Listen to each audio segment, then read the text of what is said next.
Assalomu alaykum qadrdon Instagram, qadrdon internet.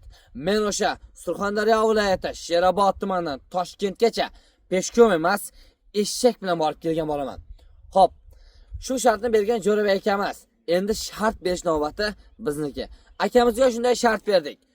Oltinsoydan Tojikiston Dushanbeygacha peshkom borib, hammani yig'latgan o'sha Qobiljonning qabrini ziyorat qilib kelish hamda yo'l-yo'lakay ruchka shog'ni amalga oshirib, O'zbekiston ahliga hech bo'lmasa 30 ta qiynalgan oilaga ehson qilishni aytdik ro'za-i Ramazon oyida. Akamiz shartimizni qabul qildi. Faqatgina bizga ham kichkina shart beryapti. Meni ham o'zi bilan birgalikda Tojikistongacha peshkom borib kelishni shart qilyapti. Xo'p akajon, biz yo'lda peshkom yurishdan qochmaymiz. Faqatgina bu narsani sizmas, bizni qo'llab turgan obunachilarimiz ham xohlasa, bizni poddesha qilib qo'llab-quvvatlasa, bizga farqi yo'q. Yo'lga chiqaveramiz. Poddesha qilish qanday bo'ladi deysizmi?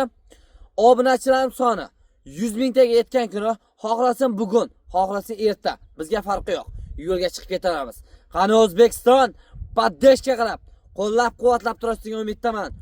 Go!